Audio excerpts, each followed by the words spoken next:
They called her the ghost of Lincoln High. Cassandra Mitchell sat in the back corner of every classroom, hoodie pulled up, eyes fixed on her laptop screen, while her fingers moved across the keyboard with surgical precision. To her classmates, she was just another awkward loner who preferred computers to people. They had no idea that behind those quiet brown eyes was a mind capable of infiltrating the most secure networks on the planet. Before we jump back in, tell us where you're tuning in from, and if this story touches you, make sure you're subscribed. Because tomorrow, I've saved something extra special for you. What happened next would change everything they thought they knew about power, revenge, and the girl they never bothered to understand. Cassandra's alarm buzzed at 5:47 a.m. every morning. 3 minutes before her mother left for her double shift at Hartford General Hospital, the extra 3 minutes gave her enough time to hear the front door close and confirm she was alone before starting her real morning routine. While other teenagers were hitting snooze buttons, Cassandra was already seated at her custom-built workstation, checking overnight logs from her network monitoring systems. Her bedroom looked ordinary enough to any casual observer. Posters of bands she didn't actually listen to covered the walls, a carefully constructed facade for the rare occasions when her mother peeked in. But behind the generic teenage decor lay one of the most sophisticated hacking operations on the East Coast. 3 high-end computers hummed quietly under her desk, their screens casting a blue glow across her face as she reviewed the night's activities. The first message was from Phoenix Down, a contact in Berlin who specialized in cryptocurrency exchanges. The job was simple: penetrate the security system of a corrupt hedge fund manager who had been stealing from pension funds. The payout was substantial, but more importantly, it was justice. Cassandra had learned early that the adult world was full of predators who hid behind suits and corner offices, and she had appointed herself as their judge and executioner. She accepted the contract with 3 quick keystrokes. The second message made her pause. It was from someone called Shadowmere, claiming to represent a group called the Digital Liberation Front. They wanted to meet in person. Cassandra's first instinct was to delete the message and block the sender. She had built her reputation on being untraceable, a ghost in the machine. Meeting in person broke every rule she had established for herself. But something about the message intrigued her. They knew details about her work that very few people could have accessed. They knew about the pharmaceutical company she had exposed for hiding cancer research. They knew about the construction contractor whose safety violations she had leaked to the media. Most disturbingly, they knew her real name. She archived the message without responding and began preparing for another day of being invisible at Lincoln High. The hallways of Lincoln High School buzzed with the usual morning chaos. Students clustered around lockers, trading gossip and comparing homework answers. The popular kids held court near the main entrance, their laughter echoing off the concrete walls. The athletes strutted through in their letter jackets already, sweating from morning practice, and somewhere in the middle of it all, Cassandra Mitchell walked to her locker like a ghost passing through the living world. She had perfected the art of invisibility over 3 years at Lincoln High.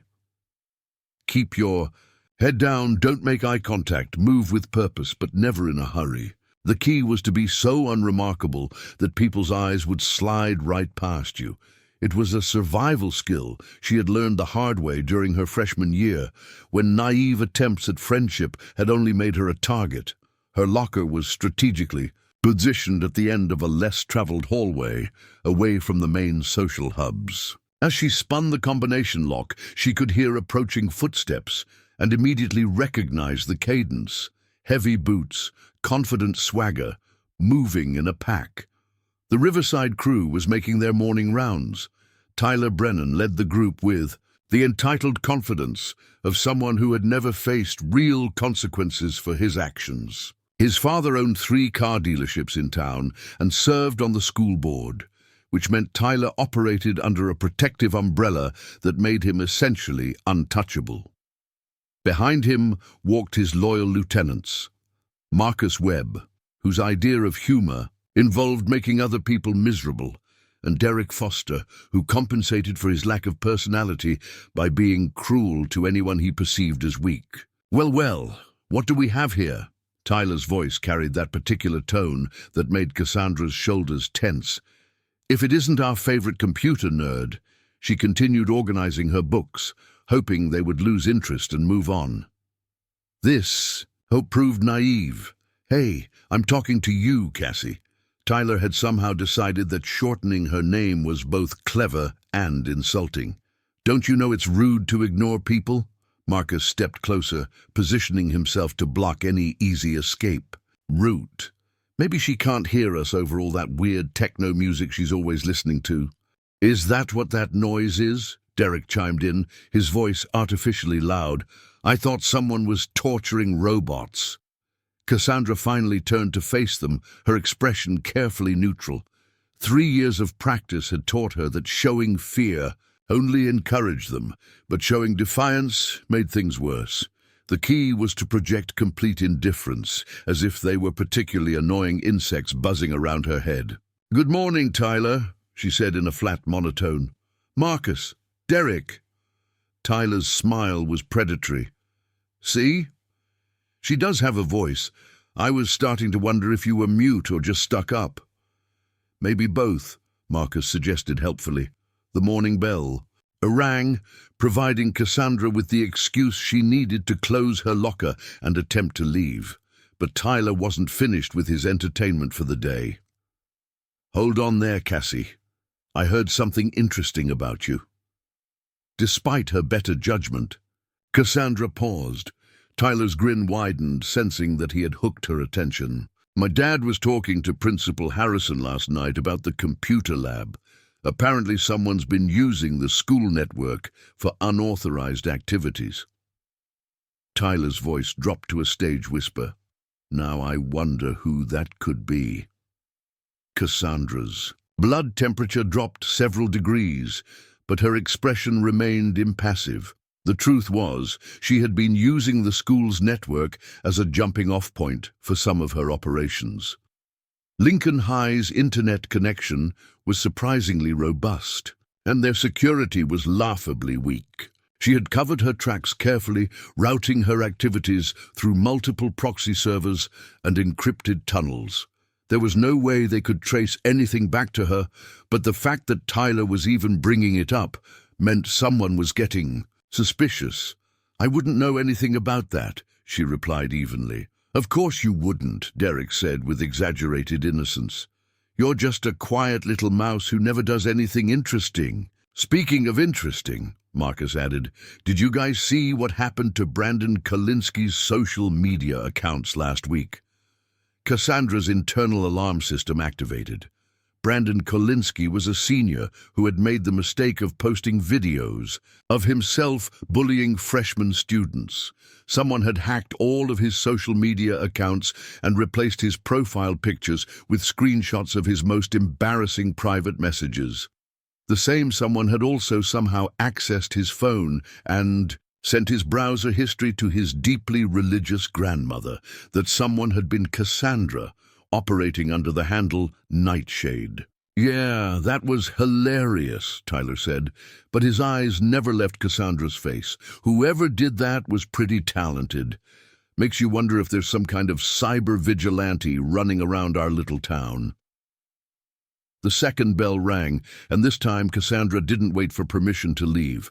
She walked toward her first period class with measured steps, acutely aware of the 3 sets of eyes boring into her back.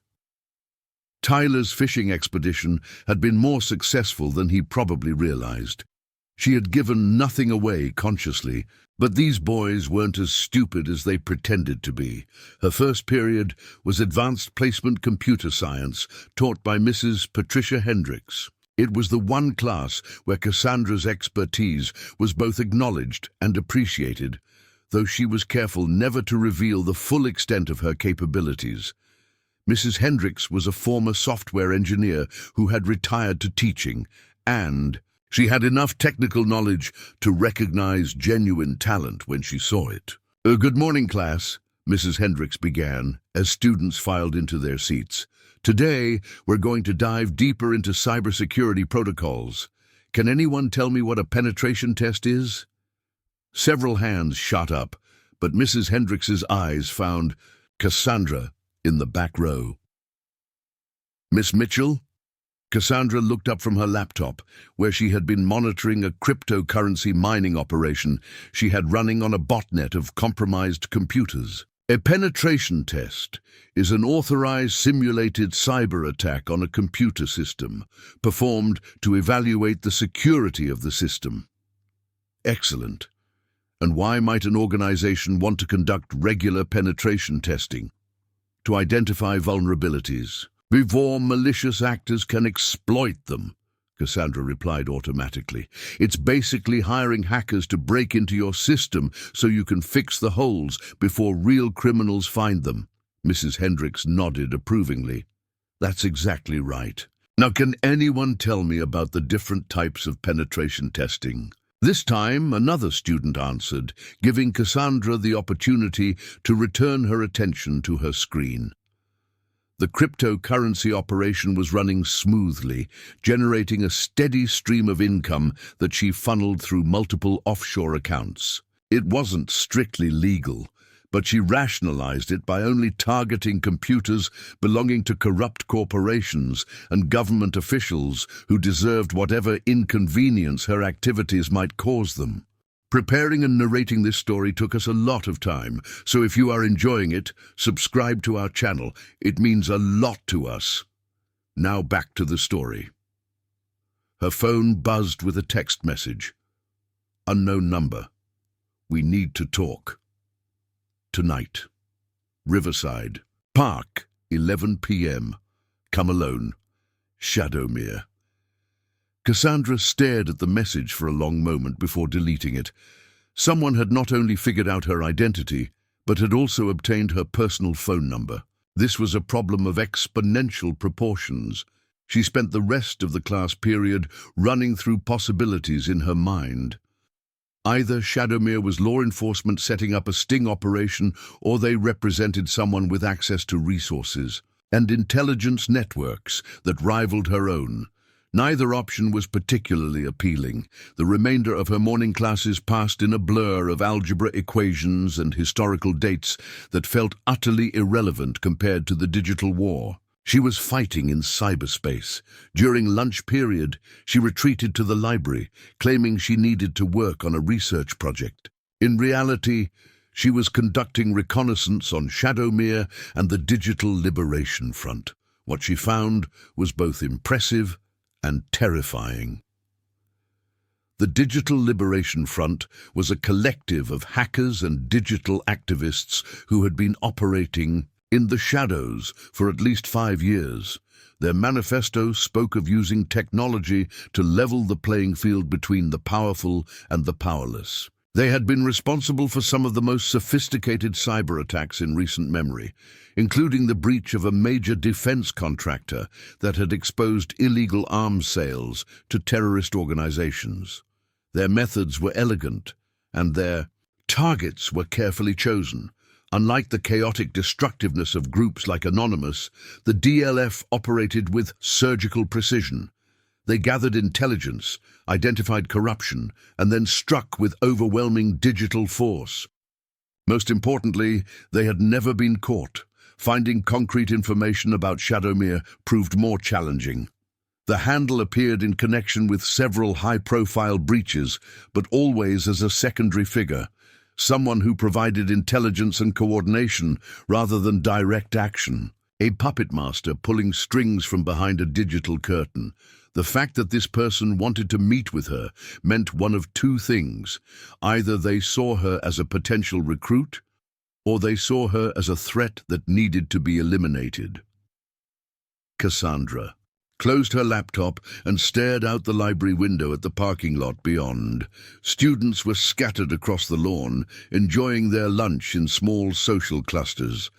Tyler Brennan and his crew had claimed a picnic table near the flagpole, where they were holding court for an audience of admirers and hangers-on. Even from this distance, she could see Tyler gesturing animatedly, probably regaling his audience with some story about his weekend adventures. For just a moment, she allowed herself to imagine what it would be like to be part of that world.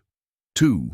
Have friends who sought out your company, to be included in conversations and weekend plans, to matter to someone other than anonymous clients who knew her only as a collection of letters and numbers on a computer screen.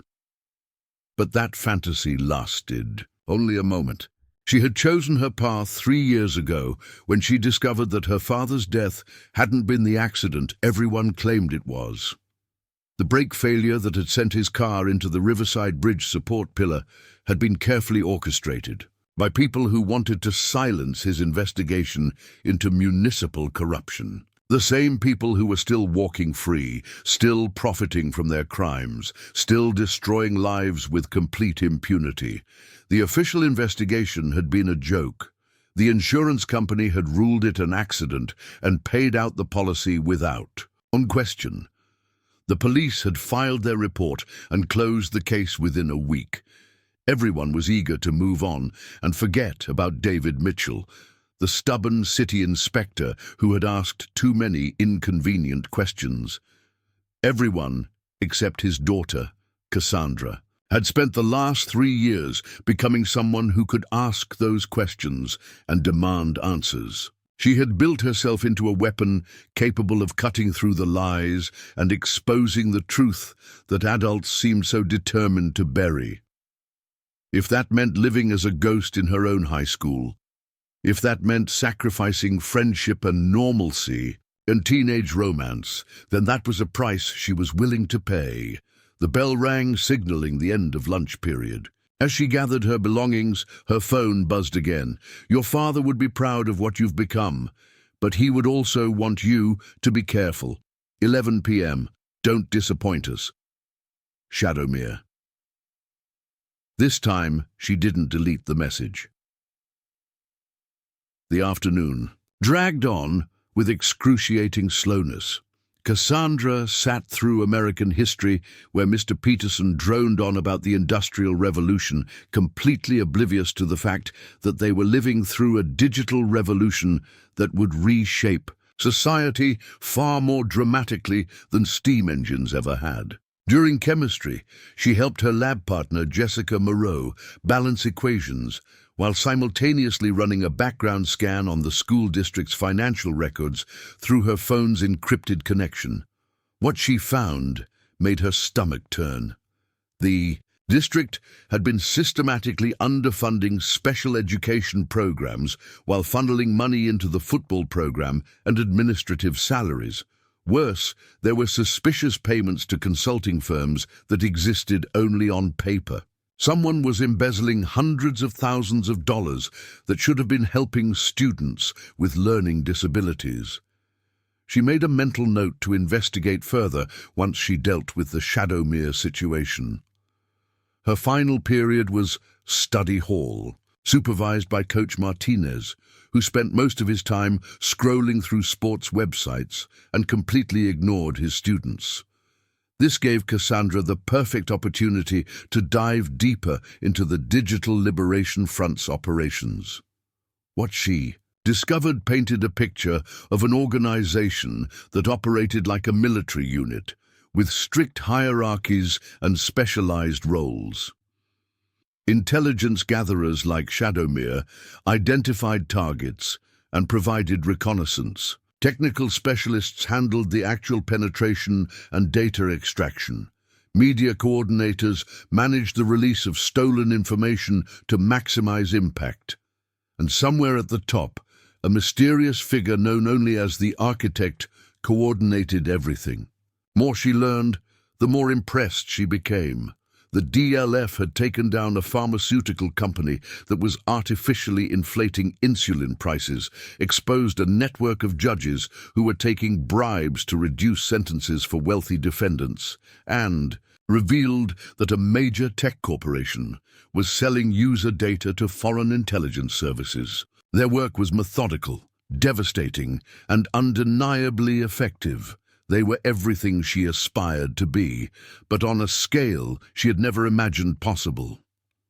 The dismissal bell rang at 3:15, and Cassandra packed her belongings with deliberate slowness. She wanted to be among the last students to leave, minimizing her chances of running into Tyler and his crew again.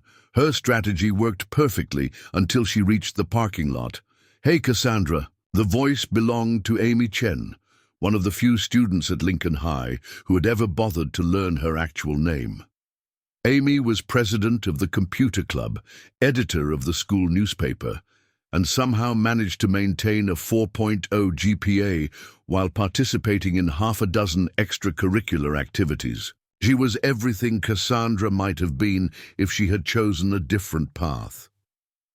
"I wanted to ask you something," Amy continued, jogging to catch up. "We're working on a story about cybersecurity for the school paper, and Mrs. Hendricks suggested we interview you. She says you have some really interesting insights about digital privacy. Cassandra's internal warning system's activated. The last thing she needed was her name associated with any kind of cybersecurity coverage, especially not in print. I don't really do interviews." "It wouldn't have to be formal," Amy persisted. "Maybe we could just talk sometime.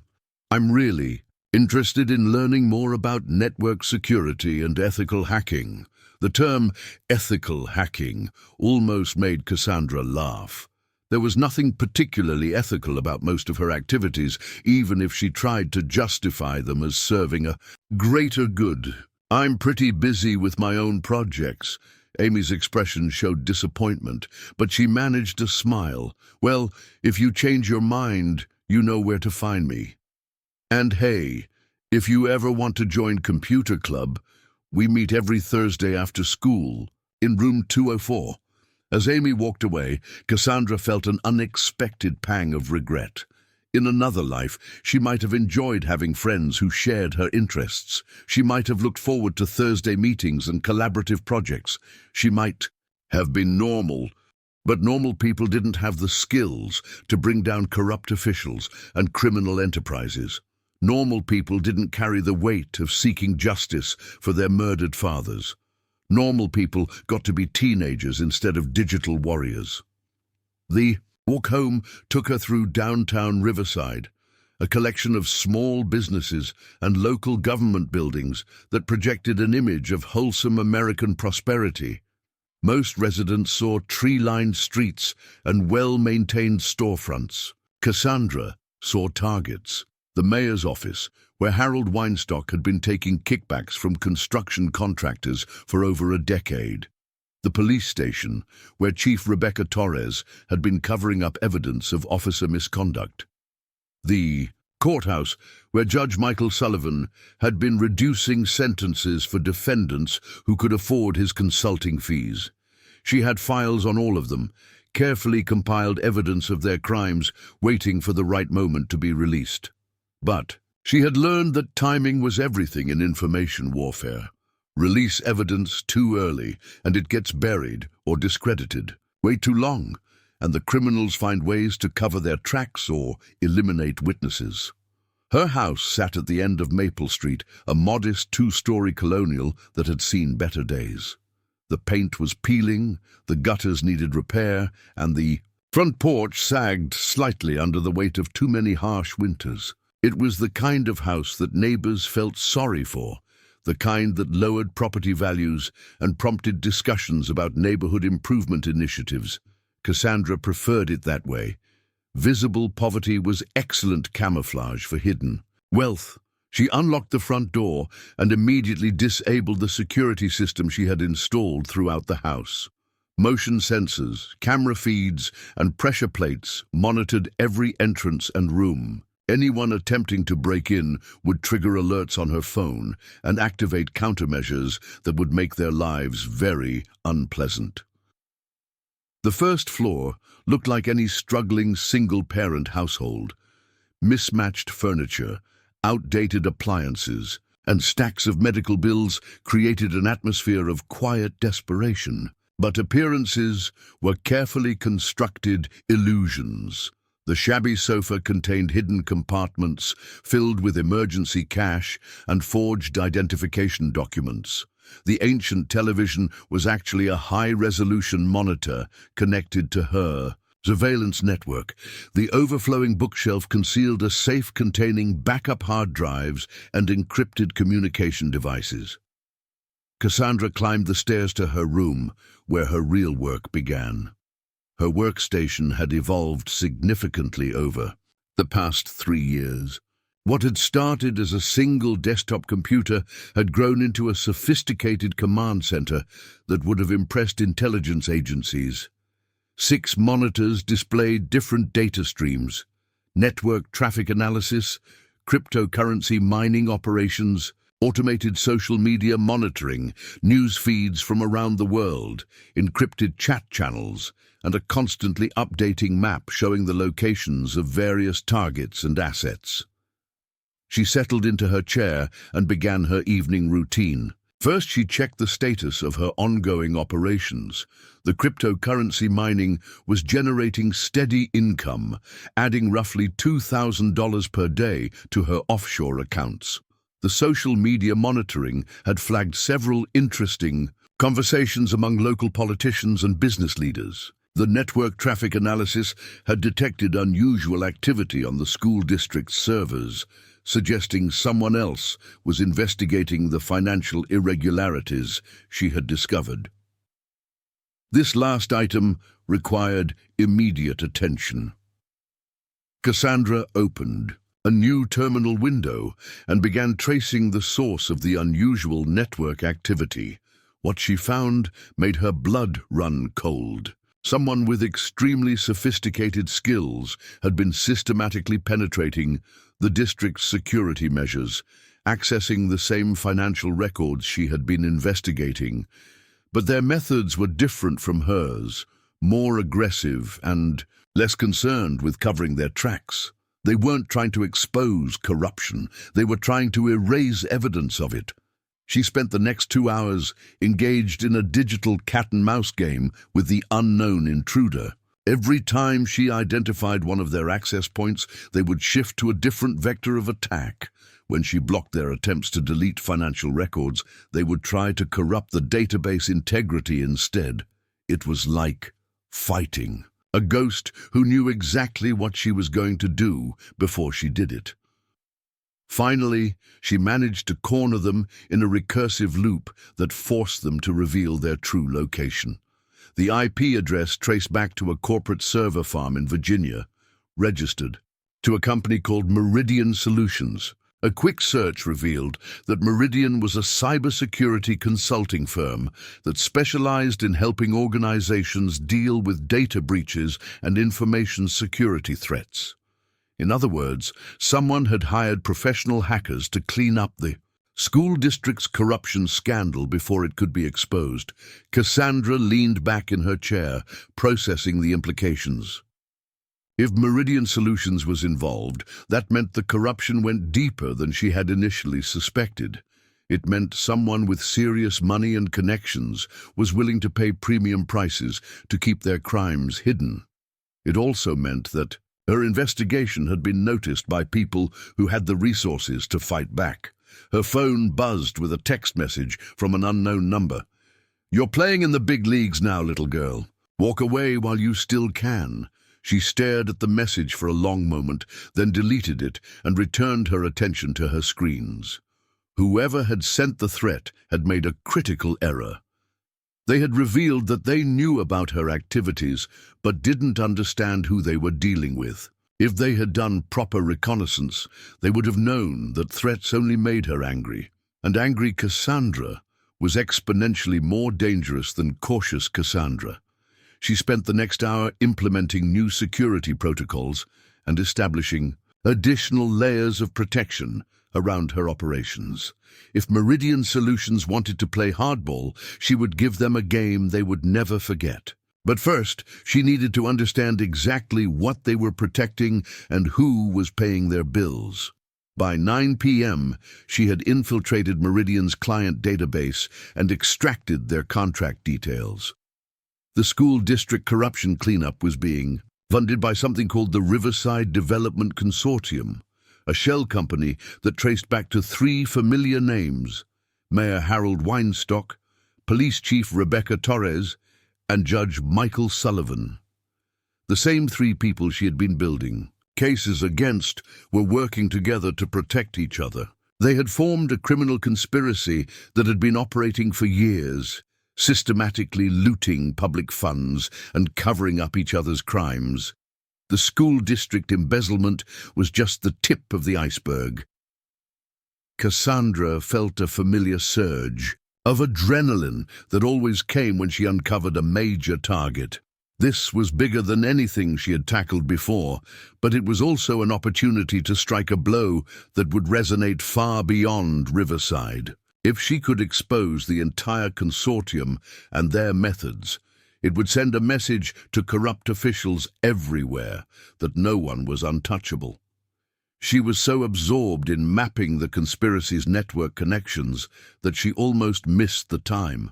In 10:47 p.m., in 13 minutes, she was supposed to meet Shadowmere at Riverside Park. She had been so focused on the Meridian situation that she had nearly forgotten about the mysterious message. Now she faced a critical decision. Meeting with Shadowmere could provide her with resources and allies she desperately needed to take on the consortium. But it could also be a trap designed to eliminate a troublesome hacker who had gotten too close to powerful secrets. Cassandra looked at her reflection in her dark monitor screen. Tired brown eyes stared back at her from a face that looked older than its 17 years. She had been fighting this war alone for too long, carrying the weight of her father's murder and her quest for justice without anyone to share the burden. Maybe it was time to trust someone else. She saved her work, activated her security protocols, and grabbed a jacket from her closet. Hidden in the lining were several pieces of equipment that might prove useful: a GPS tracker, an encrypted communication device, and a small but effective taser. If Shadowmere turned out to be hostile, she wouldn't go down without a fight. The walk to Riverside Park took 15 minutes through quiet residential streets. Most of the houses were dark, their occupants settled in for the night with no idea that their local government was being run by criminals. Street lamps cast pools of yellow light every 50 feet, creating alternating zones of visibility and shadow that made surveillance difficult. Riverside Park occupied 12 acres along the banks of the Clearwater River, featuring walking trails, playground equipment, and a small pavilion that hosted community events during the summer months. At nearly 11 p.m. on a school night, it was completely deserted, except for the occasional jogger or dog walker. Cassandra found the pavilion and took a position where she could observe the surrounding area while maintaining easy access to multiple escape routes. Her phone showed 10:58 p.m. In 2 minutes, she would either meet a potential ally or walk into an ambush.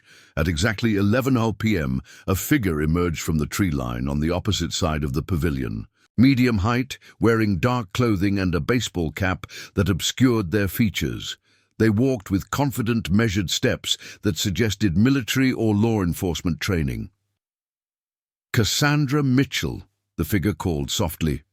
"Thank you for coming." The voice was female, with a slight accent that might have been Eastern European. As she stepped into the pavilion's lighting, Cassandra could see that she was probably in her 30s, with sharp features and intelligent eyes that seemed to catalogue every detail of their surroundings. "You have me at a disadvantage," Cassandra replied. "You know who I am, but I only know you as Shadowmere." The woman smiled. "My real name is Anya Volkov. I'm a recruiter for the Digital Liberation Front, and we've been watching your work with great interest." "Watching how closely?" "Close enough to know that you are currently engaged in a cyber war with Meridian Solutions over the Riverside School District corruption scandal. Closely enough to know that you discovered your father's murder wasn't an accident. Closely enough To know that you've been operating alone for 3 years, seeking justice in a world that seems determined to protect the guilty. Cassandra felt a chill that had nothing to do with the night air. If you know all that, then you know I don't trust you easily. Trust is earned, Anya agreed. Which is why I'm here to offer you something no one else can. The resources to bring down the entire Riverside conspiracy and the support of an organization that shares your commitment to justice. And what would you want in return? Anya's smile widened. Your skills, your dedication, and your willingness to think bigger than one small town in Connecticut. The Digital Liberation Front operates globally, Cassandra. We have the power to hold the powerful accountable on a scale you've never imagined. I'll need proof that you are who you claim to be. Of course. Anya pulled out a tablet and showed Cassandra a series of documents. Financial records from major corporations, classified government communications, and evidence of criminal activities that had never been made public. This is what we've accomplished in the past month alone. Imagine what we could do with someone of your talents. Cassandra studied the documents, recognizing the sophistication of the breaches and the value of the intelligence gathered. This was the work of a professional organization with resources far beyond anything she had access to. What's your next move against the consortium? She asked. That depends on whether you're willing to join us. We could shut down their operations within a week, expose their crimes to the world, and ensure they face justice for what they've done. But we need someone with intimate knowledge of the local network infrastructure and the personal motivation to see this through to the end. Cassandra looked out across the dark park, weighing her options. She could continue fighting alone, always one step ahead of better-funded adversaries, or she could join an organization that might give her the power to actually win. I need time to think about it, she said finally. Anya nodded. Of course. But don't take too long. The consortium is planning something big, and we'll need to move quickly if we want to stop them. She handed Cassandra a small device that looked like an ordinary USB drive. When you're ready to talk, plug this into any computer connected to the internet. It will establish a secure communication channel directly to me. As quickly as she had appeared, Anya melted back into the shadows, leaving Cassandra alone with her thoughts and a decision that would change everything. Cassandra didn't sleep that night. Instead, she sat at her workstation, staring at the USB device Anya had given her while running scenario after scenario through her mind. Every decision tree led to the same uncomfortable conclusion. She was in over her head, fighting enemies with resources that dwarfed her own capabilities. At 3:47 a.m., her intrusion detection system triggered an alert. Someone was attempting to breach her home network through her internet connection. The attack was sophisticated, using techniques she recognized from advanced persistent threat groups, the kind of hackers employed by intelligence agencies and major corporations. Meridian Solutions had found her. Cassandra's fingers flew across her keyboard as she implemented emergency protocols. Firewalls slammed shut, decoy systems activated, and her most sensitive data began encrypting itself with military-grade algorithms. Within seconds, her digital fortress had transformed into an impenetrable maze designed to frustrate and confuse any intruders. But the attack continued, adapting to each of her countermeasures with machine-like precision. These weren't human hackers. This was an AI-driven assault system capable of learning from her defensive strategies and adjusting its approach in real time. For the first time in 3 years, Cassandra felt genuinely afraid. She held them off for 47 minutes. Before making a decision that went against every instinct she had developed as a solo operator. She picked up Anya's USB device and plugged it into her secondary computer. The connection established itself immediately, bypassing her normal security protocols with an elegance that was both impressive and terrifying. A text window opened on her screen. Having some trouble. The message appeared in green text against a black background. "Meridian found me," Cassandra typed back. "Their AI is trying to break through my defenses." "We know. We've been monitoring their operations since you made contact with them yesterday." Hold on. The next 60 seconds were a masterclass in cyber warfare. Cassandra watched as the Digital Liberation Front systems engaged Meridian's AI in a battle, fought entirely in the digital realm. Code clashed against code, algorithms dueled with algorithms, and data streams twisted through network pathways like electronic lightning. When the dust settled, Meridian's attack had been not just repelled, but traced back to its source. The DLF had turned their own AI against them, using it to map their entire network infrastructure and identify their key personnel. "Impressive," Cassandra typed. "Welcome to the big leagues," came the reply. "We need to meet in person. The situation has escalated beyond what we initially anticipated. When and where? 1 hour. The old Riverside Mill. Come alone, but bring everything you have on the consortium. Tonight we take them down." Cassandra stared at the message, understanding that she had just crossed a line from which there would be no return. She was no longer a lone wolf hacker operating in the shadows. She had become part of something larger, more dangerous, and infinitely more powerful. She spent the next 30 minutes gathering her digital weapons, portable drives containing evidence files, hacking tools, encrypted communication devices, and emergency cache. If tonight went wrong, she might need to disappear entirely, leaving behind her old life and starting fresh somewhere else.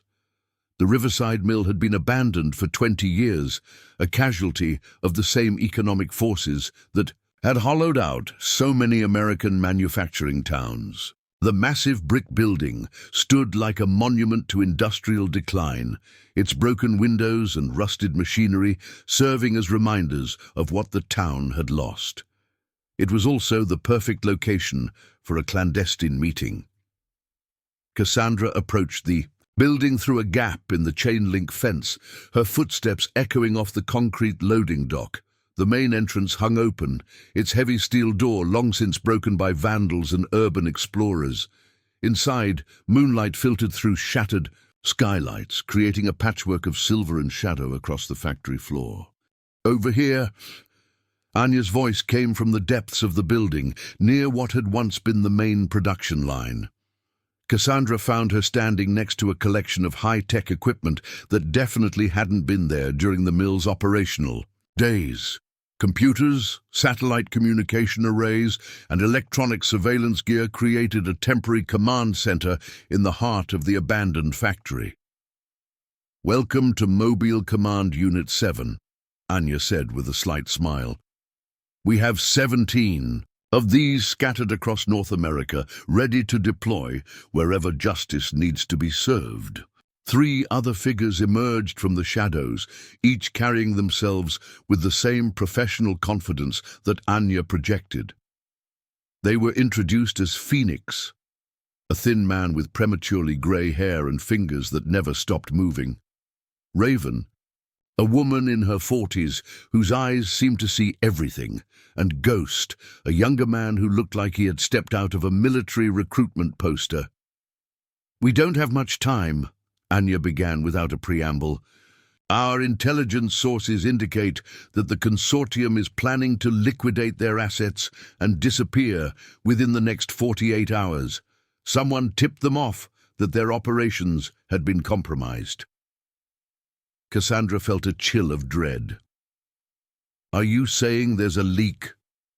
"We're saying someone with access to sensitive information has been feeding intelligence to our enemies," Phoenix replied, his fingers dancing across a holographic keyboard projected from a wrist-mounted device. "The question is whether it's coming from your end or ours. The implications hung in the air like a toxic cloud. If there was a leak in the DLF, then this entire operation could be a trap. If the leak was on Cassandra's end, then she had been compromised from the beginning. "We need to assume the worst-case scenario," Raven said in a voice that suggested she had seen too many operations go wrong. Multiple contingency plans, overlapping security protocols, and the ability to adapt on the fly when everything goes sideways. Ghost spread out a series of tactical maps on a nearby table. The consortium has three primary assets: their financial networks, their communication systems, and their physical security infrastructure. We hit all three simultaneously, creating chaos that prevents them from coordinating an effective response. Anya pointed to specific locations on the maps. Mayor Weinstock's personal server farm is located in the basement of his house. Police Chief Torres keeps her encrypted communications equipment in a secure room at the police station. Judge Sullivan's financial records are stored in a safety deposit box at First National Bank, but he also maintains digital backups on a private server at his law office. "That's a lot of ground to cover," Cassandra observed, "which is why we need your local knowledge," Phoenix said. "You know the network topography, the security weaknesses, and the behavioral patterns of our targets. Without that intelligence, we're flying blind." Cassandra studied the maps, her mind automatically cataloguing the technical challenges involved in each target. The mayor's house has a sophisticated alarm system, but it's connected to the same network as his political communications. If we can compromise one, we can access the other. The police station is more problematic. It's a hardened facility, with multiple backup systems and physical security measures. "What about the bank?" Raven asked. "Financial institutions are required to maintain certain cybersecurity standards, but First National is a small regional bank. They probably have adequate protection against common threats, but nothing designed to stop a coordinated attack from multiple vectors." Ghost leaned forward. "How long would you need to penetrate each target?" "Working alone, hours for each one, assuming everything goes perfectly. But if we coordinate the attacks and create multiple distractions..."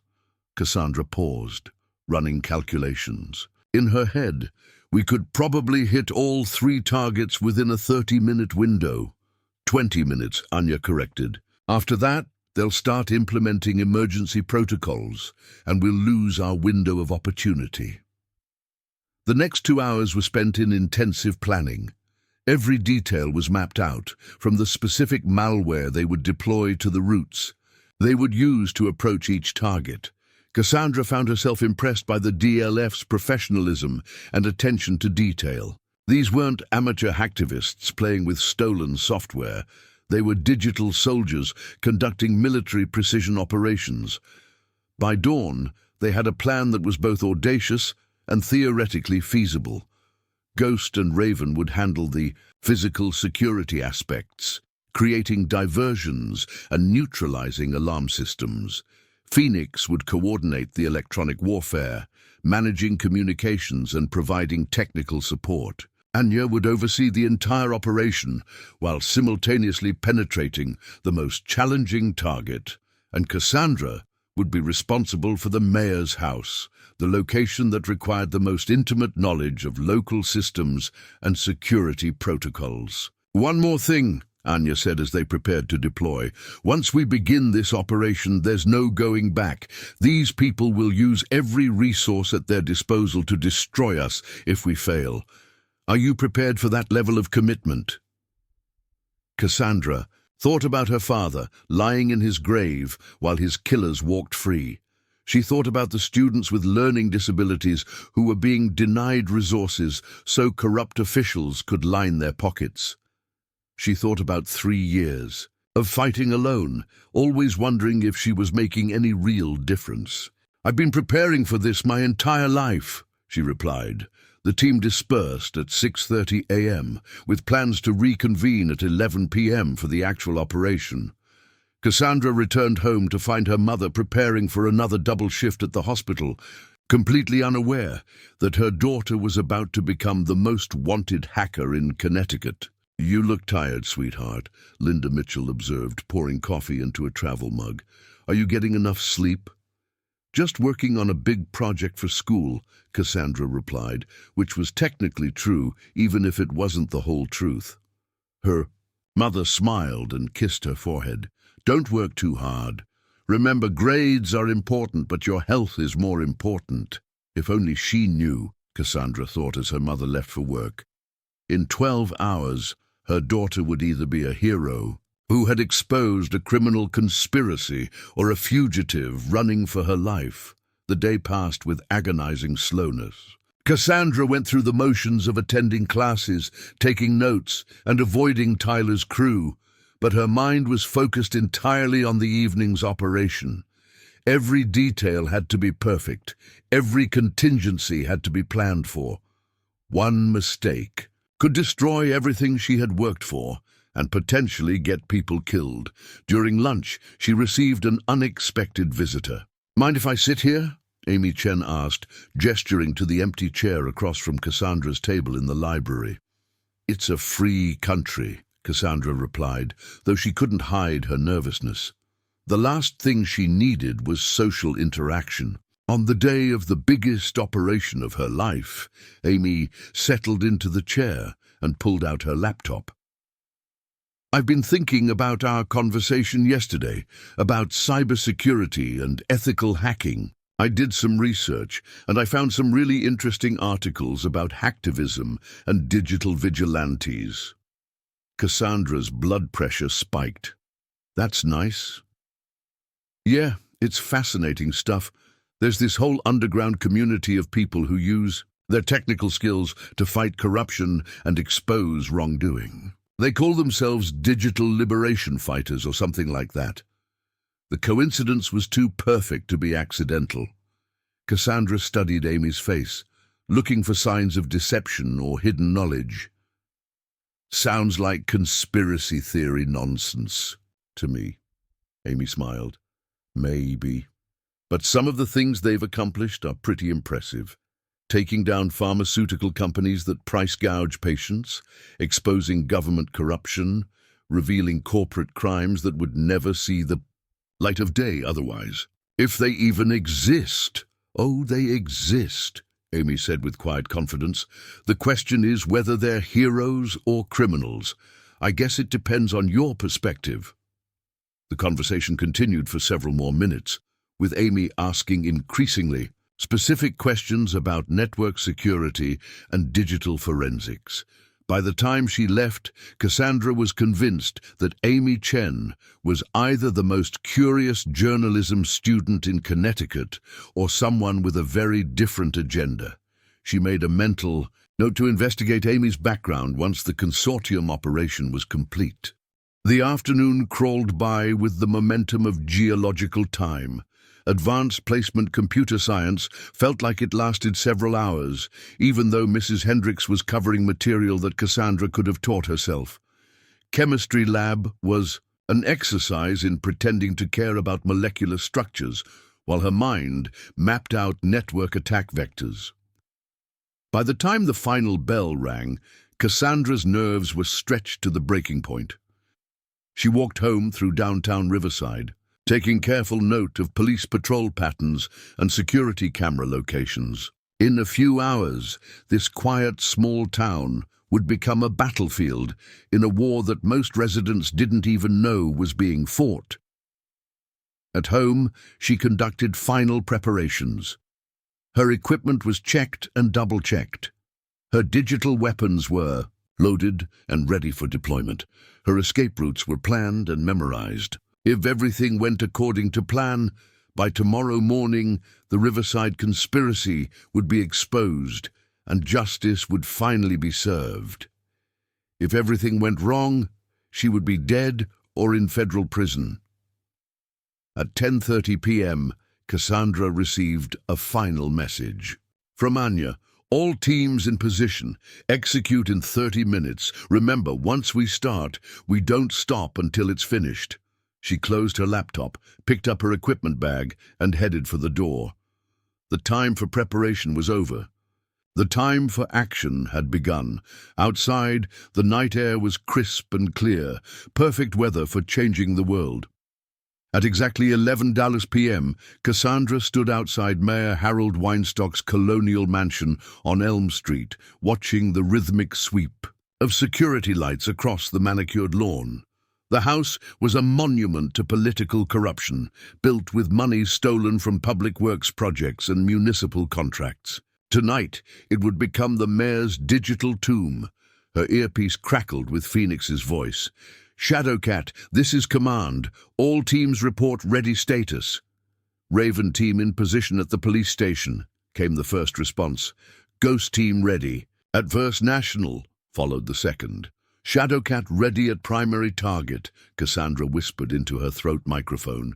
"Execute Operation Daybreak in 3, 2, 1. Mark. Across town, Raven initiated a false fire alarm at the Riverside Community Center, 3 blocks from the police station. The diversion would pull half the night shift away from their posts, creating a 15-minute window for electronic infiltration. Simultaneously, Ghost triggered a silent alarm at the abandoned warehouse district, forcing security companies to dispatch personnel to investigate multiple false emergencies. Cassandra approached the mayor's house through the neighbor's backyard, using hedgerows and garden sheds for concealment. The property's security system was impressive for a residential installation. Motion sensors, infrared cameras, and pressure-sensitive walkways created overlapping fields of detection. But the system's sophistication was also its weakness. Too many components meant too many potential failure points. She knelt beside the main utility box and connected a device no larger than a smartphone to the fiber optic cable feeding the house's internet connection. The gadget, designed by Phoenix specifically for this operation, would inject malicious code directly into the mayor's network while making the intrusion appear to originate from a compromised computer in Malaysia. Shadowcat to command. "I'm inside. The digital perimeter. Copy that. You have 17 minutes before the next security patrol."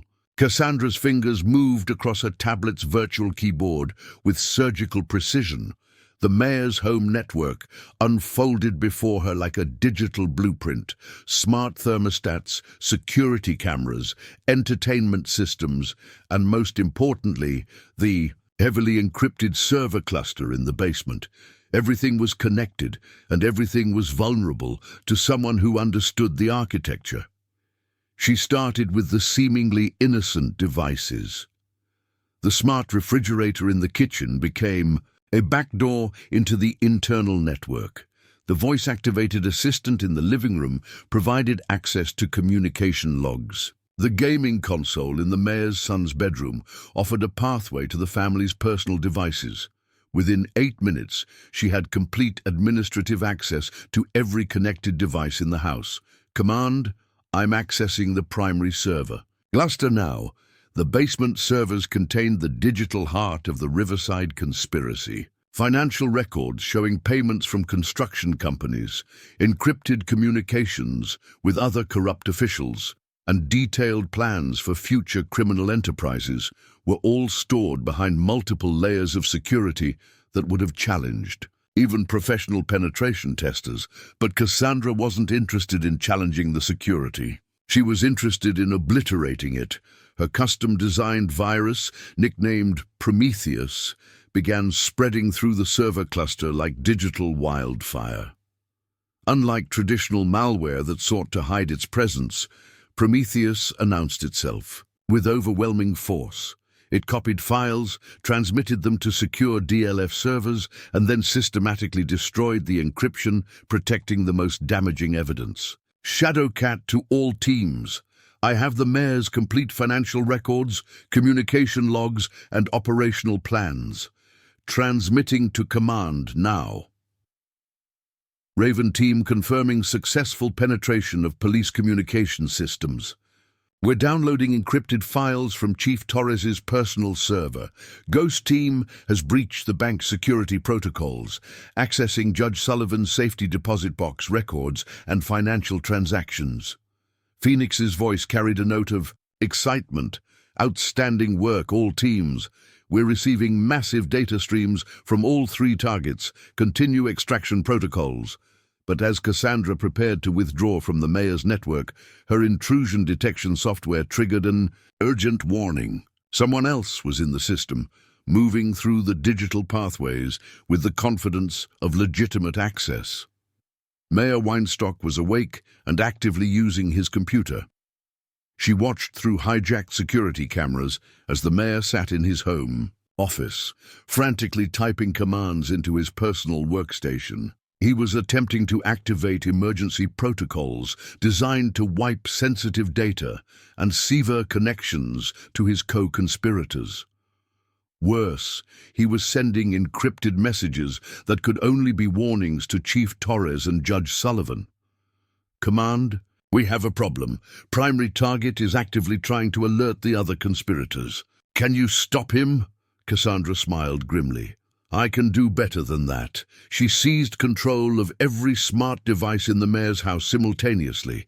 Lights began flashing in strobe patterns. The sound system blasted sirens at maximum volume, and the climate control system began cycling between freezing and sweltering temperatures. The electronic chaos was designed to disorient and panic, but it also served a more practical purpose. It masked her movements as she took complete control of the mayor's workstation.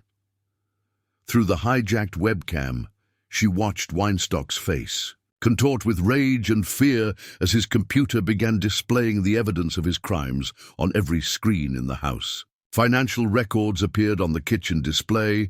Communications with criminal associates played through the home theater system, and detailed plans for future corruption scrolled across his personal laptop.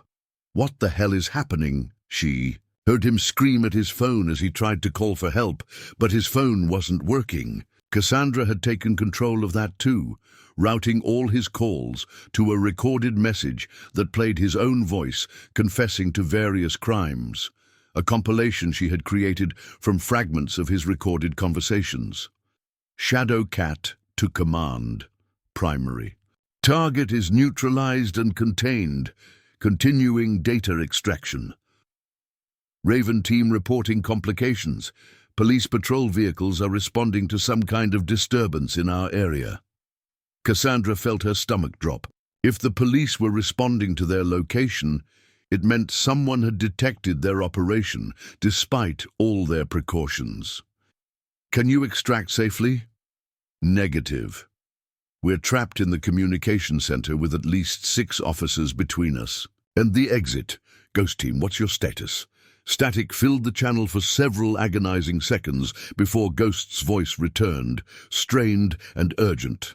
We've got federal agents surrounding the bank. This wasn't supposed to be a federal jurisdiction. Someone called in the FBI. The pieces fell into place with terrifying clarity. The operation had been compromised from the beginning. Someone with detailed knowledge of their plans had arranged for law enforcement to be waiting at 2 of the 3 target locations. The only reason Cassandra hadn't been caught was that her target was a private residence rather than a government or financial facility. All teams, abort the mission and extract immediately. Anya's voice cut through the chaos. We have a leak, and this entire operation is blown. But Cassandra wasn't ready to abandon the mission. She was too close to exposing the complete conspiracy, and she might never get another chance. Command, I need 3 more minutes to finish the data extraction. Negative, Shadow Cat. Extract now. I'm not leaving without the evidence that can put these people away forever. Anya's voice carried a tone of command that brooked no argument. That's an order. Extract immediately. Cassandra looked at her progress bar. 2 minutes and 37 seconds remaining to download the most incriminating files from the mayor's servers. She made a decision that would haunt her for the rest of her life. She turned off her radio, working with desperate efficiency. She copied terabytes of financial records, communication logs, and operational plans to encrypted drives.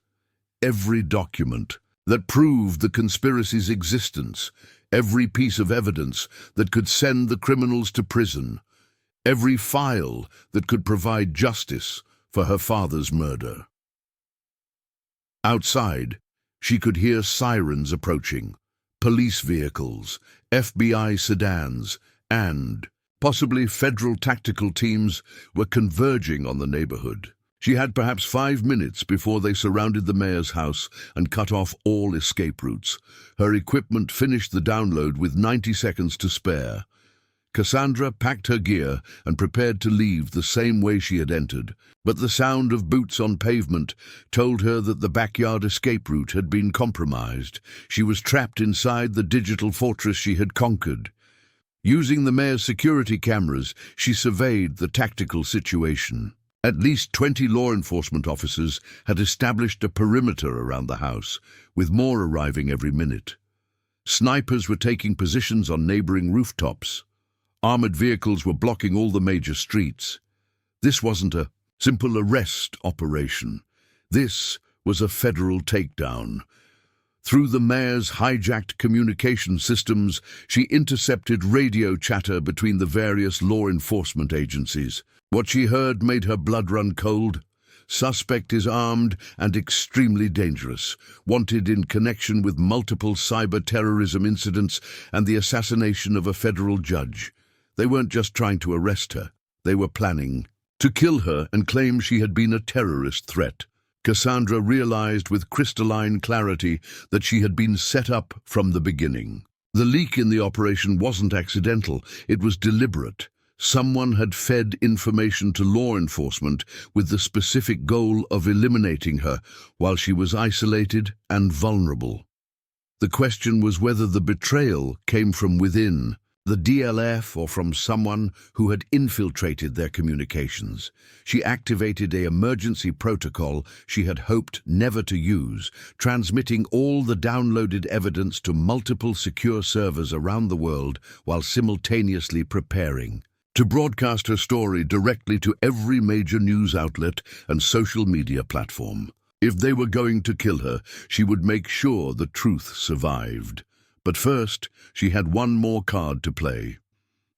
Using the mayor's own communication systems, she sent a message to every contact in his phone, every email address in his accounts, and every social media connection he maintained.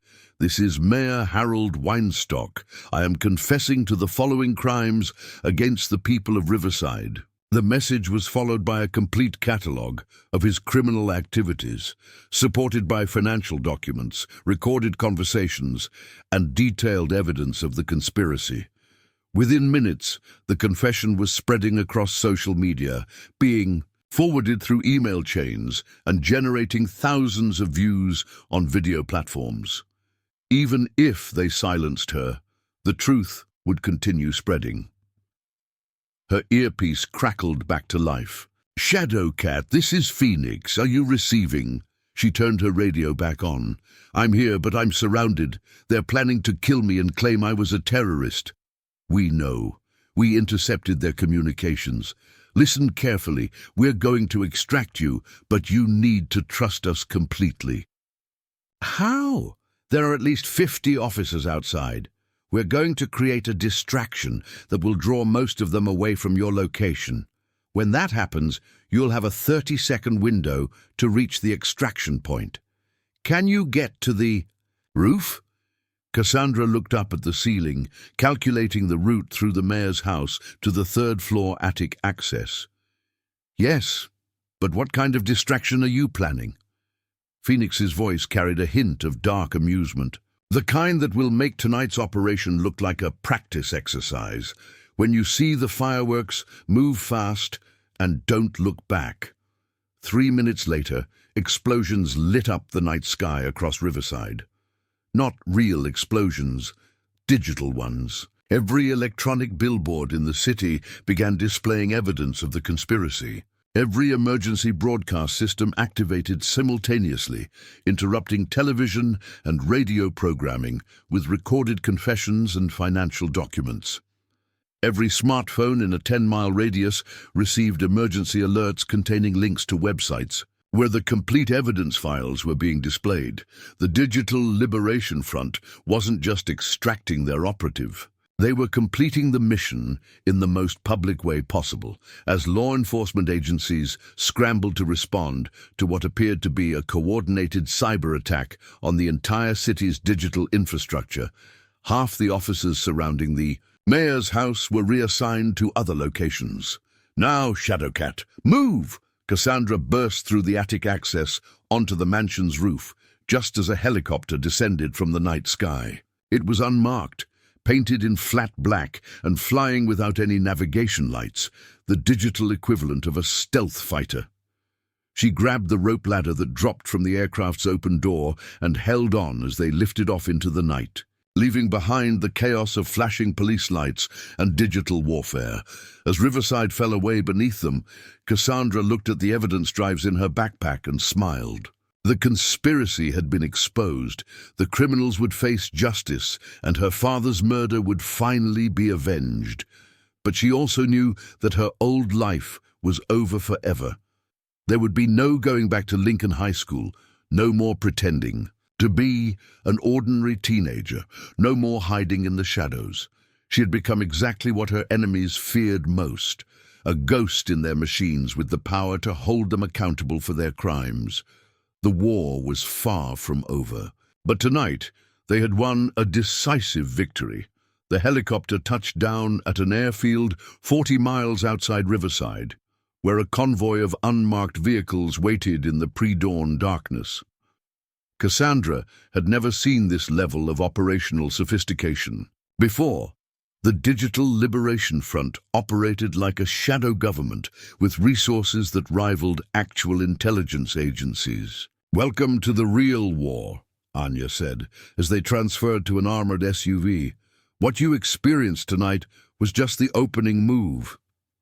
Through bulletproof windows, Cassandra watched the Connecticut countryside blur past as they drove toward an unknown destination. The evidence drives in her backpack contained enough information to destroy dozens of careers and send multiple public officials to federal prison. But she was beginning to understand that the Riverside conspiracy was just one small node in a much larger network of corruption. "Where are we going?" she asked. "Somewhere safe where we can properly debrief and plan our next moves," Ghost replied from the driver's seat. "But first, we need to discuss the leak that nearly got you killed." The safe house turned out to be a converted warehouse complex nestled between industrial buildings and freight train tracks. From the outside, it looked like a dozen other abandoned facilities that dotted the economic wasteland of post-industrial America. Inside, it housed one of the most advanced cyber warfare command centers Cassandra had ever seen. Dozens of analysts worked at workstations arranged in concentric circles around a central command platform. Multiple large screens displayed real-time data feeds from around the world: financial markets, government communications, social media, trends, and network traffic patterns. The air hummed with the controlled energy of people who were changing the world one bite at a time. "This is Operation Center Alpha," Anya explained as they walked through the facility. "We have 17 similar installations across 6 continents, all working toward the same goal, holding the powerful accountable for their crimes." Cassandra was impressed despite herself. The DLF's capabilities went far beyond anything she had imagined possible for a civilian organization. They had the resources to fight governments and corporations on equal terms, which raised uncomfortable questions about who was funding their operations and what their ultimate agenda might be. Phoenix materialized beside them, his expression grim. "We need to talk. The leak wasn't random. Someone with intimate knowledge of our operations fed specific intelligence to law enforcement agencies." They gathered in a secure conference room where Phoenix laid out the evidence of betrayal. Communication. Logs showed that details of Operation Daybreak had been transmitted to FBI field offices 6 hours before the mission began. Financial records indicated that someone had received a substantial payment from a numbered account registered to Meridian Solutions. Most damning of all, surveillance footage from the abandoned mill showed a figure leaving the building shortly. After their planning session had concluded, the traitor was someone from their own team. We've analyzed the timing and access patterns, Phoenix continued. Only 5 people had complete knowledge of all 3 target locations and operational timelines. That's the 4 of us in this room, plus 1 other person. Cassandra felt her stomach drop as she realized the implications. Someone from the Riverside operation specifically. Actually, Anya said quietly, someone who knew about the operation but wasn't officially part of it. The pieces clicked together. With horrible clarity, Amy Chen's suspicious questions about hacktivism and digital vigilantes, her convenient appearance at exactly the right times, her access to the school's computer systems, and her position as editor of the student newspaper, which would give her connections to local authorities. Amy Chen, Cassandra whispered. She's been watching me the entire time. Not just watching, Phoenix said, pulling up surveillance photos on his tablet. Reporting. She's been in contact with Meridian Solutions for 3 months, feeding them intelligence about your activities and building a comprehensive profile of your capabilities. The photographs showed Amy meeting with men in expensive suits outside the Riverside police station, exchanging documents in parking lots and accessing computer terminals at locations throughout the town. She'd been conducting a counterintelligence operation while pretending to be an innocent high school student interested in cybersecurity. But why? Cassandra asked. She's just a kid like me. Raven spoke for the first time since they had arrived at the safe house. Her father is Dr. Robert Chen, former NSA cryptographer turned private consultant. He specializes in identifying and neutralizing cyber threats for government agencies and major corporations. Amy has been trained in surveillance and intelligence gathering since she was 12 years old. The betrayal cut deeper than Cassandra had expected. For a brief moment, she had allowed herself to imagine having a friend who shared her interests, someone who understood the digital world she inhabited. Instead, that potential friendship had been an elaborate deception designed to destroy her. The good news, Ghost said, is that we identified the leak before it could compromise our larger operations. The bad news is that Meridian Solutions now has detailed intelligence about our methods and capabilities. Anya activated a wall-mounted display that showed a global map dotted with pulsing red indicators. They're using that intelligence to hunt down our other operations around the world. In the past 12 hours, we've lost contact with teams in Berlin, Singapore, and São Paulo. Either they're deep undercover, or they've been captured. Cassandra studied the map, understanding that she was looking at a global conflict being fought entirely in cyberspace. The Digital Liberation Front wasn't just a group of idealistic hackers. They were digital soldiers fighting a shadow war against forces that most people didn't even know existed. "What's our next move?" she asked. "We're going to do what we do best," Phoenix replied with a predatory smile. "We're going to turn their own weapons against them." The plan that emerged over the next several hours was audacious even by DLF standards. Rather than hiding from Meridian Solutions' manhunt, they would use it as an opportunity to map the company's entire global network. Every attempt to track down DLF operatives would be traced back to its source. Every communication would be intercepted and analyzed, and every financial transaction would be monitored and recorded. Cassandra's role would be crucial. Her intimate knowledge of Meridian's methods, combined with her proven ability to penetrate secure networks, made her the perfect weapon to strike at the heart of their operations. "They think they're hunting us," Anya explained, but they're actually leading us directly to their most sensitive assets. The first target was Meridian's primary data center in Virginia, the facility that coordinated their cyber warfare operations and stored intelligence on thousands of potential targets. Cassandra spent 18 hours designing a virus specifically tailored to their security protocols, drawing on everything she had learned about their methods during her encounters with their AI systems. The virus, which she nicknamed Pandora, was designed to operate in phases. First, it would establish itself as a legitimate security update, using stolen authentication credentials to bypass initial detection systems. Then, it would begin mapping the internal network architecture while transmitting intelligence back to DLF command centers.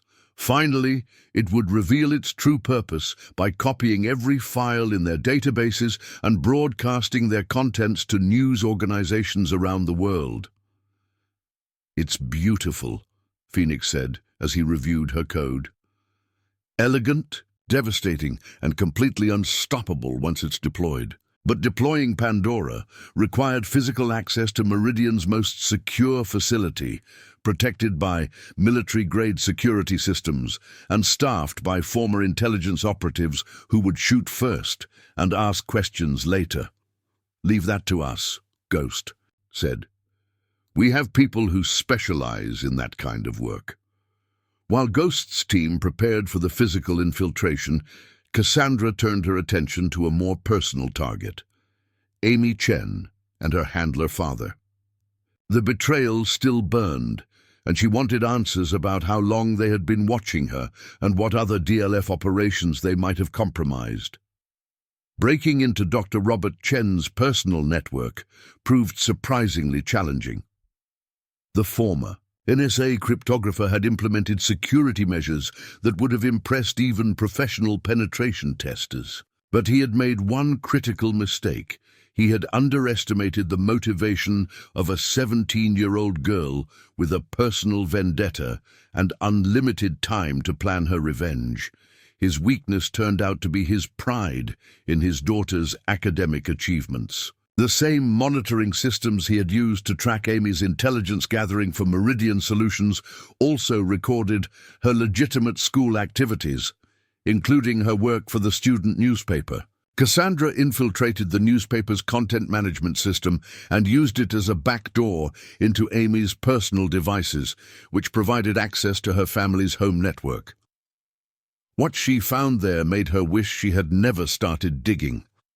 Dr. Chen hadn't just been tracking DLF operations. He had been building comprehensive profiles on dozens of young hackers around the world, identifying teenagers with exceptional technical skills, and either recruiting them as assets or marking them for elimination. Amy's assignment to monitor.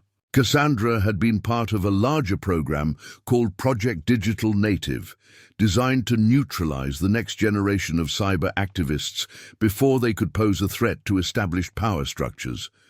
The files contained detailed psychological profiles, family backgrounds, and vulnerability assessments for 47 teenagers across 12 countries. Some had been successfully recruited and were now working as unknowing assets for intelligence agencies. Others had suffered mysterious accidents or sudden legal troubles that had derailed their activities. 3 had simply disappeared. Cassandra felt sick as she realized the scope of what she was looking at. An entire generation of digital revolutionaries was being systematically hunted down and neutralized by people who saw technology as a tool for maintaining control rather than promoting freedom. She copied the entire Project Digital Native database and transmitted it to Anya with a simple message: "We need to warn the others." The response came back within minutes. "Already in progress. You've uncovered something that changes everything we thought we knew about this conflict." Over the next 6 hours, DLF teams around the world began reaching out to the teenagers identified in Dr. Chen's files, Some were successfully extracted from dangerous situations. Others were given new identities and relocated to safe locations. A few chose to join the DLF's operations directly, adding their skills to the growing digital army. But the most important discovery came when Cassandra traced the funding sources for Project Digital Native. The money wasn't coming from government agencies or intelligence services. It was coming from the same network of corrupt officials and criminal enterprises that the DLF had been fighting all along. The enemy wasn't just trying to protect their existing crimes. They were actively working to prevent anyone from having the tools to expose future corruption. It's a war for the future of information itself, Anya explained during an encrypted video conference with DLF leadership around the world. They're not just fighting us, they're fighting the very idea that truth can be democratized. As dawn broke over the warehouse complex, Cassandra found herself standing on the roof, looking out over a landscape that seemed ordinary, but was actually the battleground for humanity's digital future. Somewhere out there, Ghost's team was preparing to infiltrate Meridian's data center. In other cities around the world, DLF operatives were exposing corruption and fighting for transparency. And in homes and schools everywhere, young people with laptops and smartphones were learning that they had the power to change the world. The war was far from over, but for the first time since her father's death, Cassandra felt like she was part of something larger than revenge. She was fighting for a future where truth couldn't be buried, where justice couldn't be bought, and where the powerful couldn't hide their crimes behind walls of money and influence. Her phone buzzed with a message from Phoenix. Pandora deployment. Successful. Meridian's entire database is now being uploaded to every major news outlet in the world. Estimated time until full public exposure, 4 hours. Cassandra smiled as she watched the sun rise over Connecticut. In 4 hours, the world would know the truth about Project Digital Native, about the systematic hunting of young hackers, and about the criminal conspiracy that had murdered her father. But more importantly, the world would know that there were people willing to fight for truth no matter the cost. The ghost of Lincoln High School was gone forever. In her place stood a digital warrior, ready to take on anyone who thought they could hide their crimes behind firewalls and encryption. The revolution had begun, and it was being led by the generation that had grown up knowing that information, wanted to be free. 6 months later, Cassandra walked through the halls of Lincoln High School for the first time since the night that changed everything. But she wasn't returning as a student. She was there as a guest speaker for the newly established Digital Ethics and Cybersecurity Program, funded by settlements from the criminal prosecutions her evidence had made possible. The school looked different now. Where corruption had once thrived in shadows, transparency ruled in daylight. Mayor Weinstock was serving 15 years in federal prison. Police Chief Torres had pled guilty to racketeering charges. Judge Sullivan's judicial career had ended in disgrace and disbarment. The Riverside Development Consortium had been dissolved, its assets seized to compensate victims of their crimes. Mrs. Hendricks greeted her at the main entrance with a smile that mixed pride and amazement. "I always knew you were special, Cassandra, but I never imagined you were capable of something like this." The auditorium was packed with students, teachers, and community members who had come to hear from the teenager who had exposed one of the largest municipal corruption scandals in Connecticut history. As Cassandra walked onto the stage, she spotted familiar faces in the crowd. Tyler Brennan sat in the third row, no longer the swaggering bully who had tormented quiet classmates. His father's car dealerships had been revealed as money laundering operations for the consortium, leading to federal charges and financial ruin. Tyler now worked part-time at a grocery store to help support his family, and had developed a sudden appreciation for people who didn't deserve harassment. Amy Chen was notably absent. She and her father had disappeared into federal witness protection after providing testimony about Project Digital Native in exchange for reduced sentences. The program that had hunted young hackers worldwide had been shut down, but its victims were still recovering from years of systematic persecution. 3 years ago, Cassandra began, I was just another invisible student who preferred computers to people. I thought the biggest challenge in my life was avoiding bullies in the hallway. I had no idea that the real bullies were wearing suits and holding public office. She spoke about the night her father died, about the years of investigating his murder, and about the discovery that corruption extended far beyond one small town. She talked about the importance of using technology responsibly, about the difference between justice and revenge, and about the power that young people possessed to change the world. The tools that expose this conspiracy aren't secret government weapons, she explained. They're skills that any of you can learn. Programming, network analysis, digital forensics, and ethical hacking are all accessible to anyone willing to put in the work. The question is, what will you do with that power? After her presentation, students surrounded her with questions about cybersecurity careers, ethical hacking certifications, and how to use technology for social good. For the first time since middle school, Cassandra found herself genuinely enjoying social interaction with people her own age.